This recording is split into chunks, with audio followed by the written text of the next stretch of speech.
Welcome to Cage Minds. I'm Micah Frankel alongside Dwight Akuma Matters. And you could see I am vertically challenged in this scenario. Just a little stepping stool there for the man who's about to make his professional MMA debut. We saw you make the professional boxing debut, but now the true sport that you've been chasing after, you get to have the first pro fight here, headlining a JW Fight Night card, April 14th. How does all that sound, sir? It sounds great. I'm very excited and very thrilled to go ahead and step in this cage and make my professional debut. I've been training for about 9 years now, and I'm very excited to go out there and finally make a name for myself and get myself started and get my career on the right path. My amateur career has been a blessing, like all the wins, all the losses, all the learning experiences, and just getting all the knowledge and experiences in that I needed. But now I'm finally confident in myself, and I believe in myself to go out there and do what I've been working so hard to do. Was it a little awkward to make the pro debut in boxing, be a professional, but having not fought in the cage in a while? Yeah, it was very awkward, right? Where it was like this kind of situation just kind of happened. And how I say is like, I take any opportunity that comes my way, and this opportunity seeked itself. And I was like, you know what? It wasn't one that I really was focusing on because I was working a lot more obviously my jiu-jitsu and my wrestling. So it's having to take a step back away from that and just focusing on my hands was a really challenging experience. So shout out to my good training partner Leo for helping me with all this. I felt so bad for the first couple of weeks prior to the fight. I was kicking him, I was kneeing him, I was elbowing him. I was like, snap, so bad, I'm so sorry. So he was helping me get ready for this, and now it's helped me become a better martial artist, right? Understanding the rule set, understanding where I'm at in my career, and getting better with just my hands and being like, oh, hey, someone's trying to wrestle me. Now I'm confident in my wrestling. Someone's trying to just throw hands with me. I'm confident in my hands. Yeah, what did that signify to you? Professional boxer, getting that victory. Was that your first boxing match? It was I believe I was 3-1 as a boxer in my amateur career. I did a lot of others, like I did kickboxing, Muay Thai. I've done a lot of other fights. But yeah, that was a random opportunity that I seeked up, and I was like, you know what? Why not? Let me do it. As it said, just go with it, right? So I went with it. And since then, been trying to make this MMA pro debut. Did you think it was going to be as challenging as it's been? No, I don't know what was going on. I would hear all my opponents will pull out, or I'll hear a lot of things like, oh, people don't want to fight you. They don't want to fight you, which kind of was discouraging for a bit. I have been getting ready for so many fight camps to the point where it's like, hey, no more. So I've obviously reevaluated everything. I changed my team. I changed my management team, and just been trying to just stay hopeful for getting more and more fights. And luckily now that I'm signed with somebody, they're looking for fights for me. It's still challenging, which I don't understand, where it's like, what's going on, right? So I've had to lie about my height, and I've had to use old photos of myself where it just doesn't make any sense. I even got to the point where I deleted all my social media because I don't know, people were like looking me up and were like, oh, we don't want to fight him, or it just doesn't make any sense to me too, because if you look at my amateur record, it's not like 20-0 or nothing like that, like just doesn't make any sense to me how people are like, we want to fight, but we don't want to fight you. Weird to have to deal with that as a professional, and to the point where you guys took it into your own hands. Mike Winklejohn bringing the fights to the gym. Shawn Morgan's going to be the opponent, and I believe we saw this one as at super heavyweight? Yeah, super heavyweight. I believe he'll be coming in at 300 and something pounds. I looked at his Stepology, and he said his last fight was 342.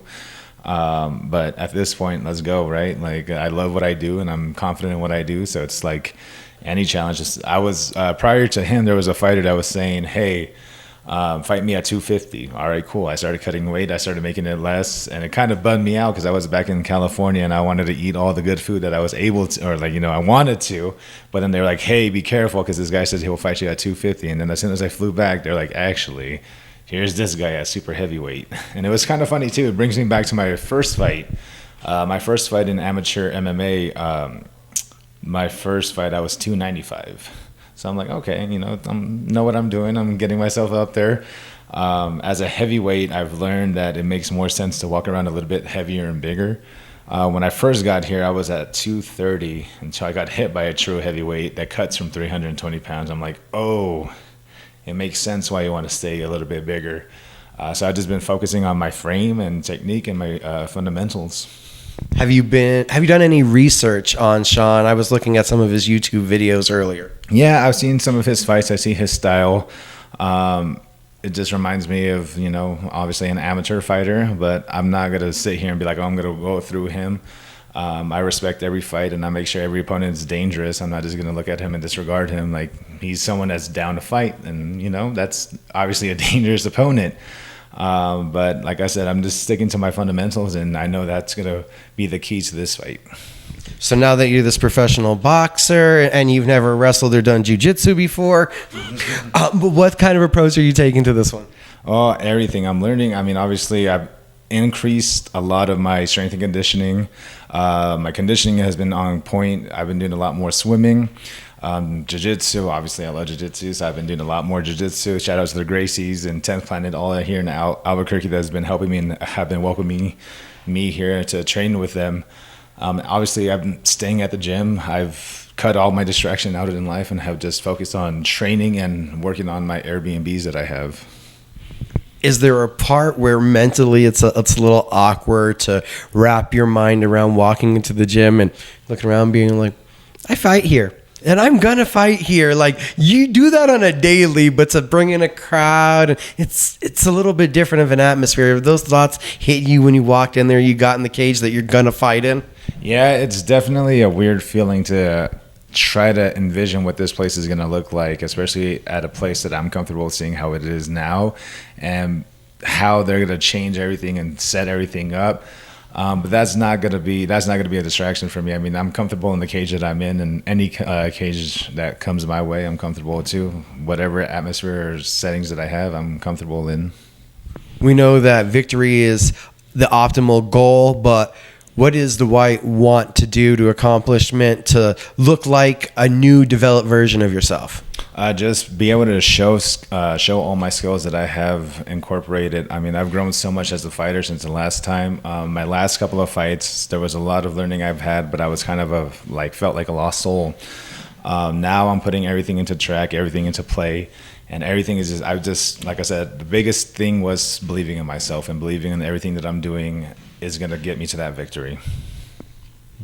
Without giving away the secret recipe, how'd you get over that hurdle? How'd you find that self-confidence again? How'd you bring that to the surface? Well, one of the biggest things, too, is I've been working with a sports psychiatrist, Dr. William Chan. He's helped me so much with my mental game, helped me get so much stronger mentally and understanding how important my mental game is, and actually taking a step back and being like, hey, like, I've been training for 9 years. I've been doing this for 9 years. Like, what are you holding yourself back up? I used to hold myself accountable for so many things, right? Like, oh, I don't want to get knocked out. Oh, I don't want to do this. Oh, someone's going to see me online. I'm going to become a highlight reel with someone, right? But now none of those thoughts come to my mind, because it's like, hey, like, you do this on a daily basis. You train with some of the greatest fighters in the world. What's holding yourself back except for your thoughts? And obviously, as you sit there and as you're running, you could be like, don't get tired, don't get tired, don't get tired. You start getting tired because you're thinking about it so much. Now it's like, hey, go have fun. Go do what you've done this entire 9 years of your life. Go out there and enjoy it. Big source of confidence, all that time, all that repetition. And when you go, and we've seen you, some of these videos, if you guys are watching a countdown video, I think you saw this guy in the background. You're there with some elite heavyweights. What is it like being in those rooms, learning from those guys, having these sparring rounds with the competition that you get to compete with? It's surreal sometimes. I'll look around, I'm like, wow, I'm actually here, right? Like, I did not imagine 9 years ago me would be in this room with such great mentors and savages like who they are. But I have a really great time, because it's like I bring something to the table with them. They tell me how great I'm becoming, how good I'm getting, and it's like to hear that come out of their mouths, I'm like, oh snap, like it's actually working, and that's more just believing in myself. And it's been really fun, actually. Like I said, I've enjoyed all the moments of training with everyone that I've been training with. Not just the joy that you get in the cage. I've also seen this smile when I've came around and caught you interacting, working with your students. What has it been like being a part of the Adaptive MMA program? Oh, that's been the biggest thing too. I love what I've been accomplishing with them, helping them build their confidence up as well too. One thing I've realized as fighters, everybody thinks we're just angry meatheads, rah, right? But being able to give back to the community is one of the biggest things that I feel like is more rewarding than going out there and fighting. Like there's people out here that, don't really, they have a bad hand in life, and it's like a lot of the times people just down talk them or just like ignore them, but I want to make them feel special. And being a part of that adaptive MMA program has helped me with that so much, where it's like, hey, I'm able to give back to them and help them get that confidence that they need, where they actually could enjoy life, where it's like, hey, like, it's going to be all right as long as we keep pushing forward and not focus about the negative that's happening. He does great things. He's putting in hard work. The pro career is getting started, and it comes with a main event showcase. Just that in particular, the main event spotlight that they're putting you there. What was the initial reaction to finding that out?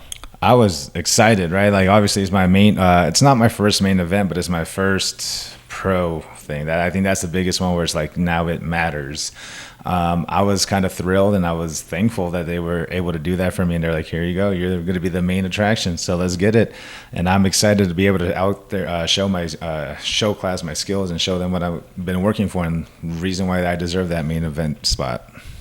We'll see you guys at the fights at the Jacksonwink Gym on April 14th. Thank you for the time.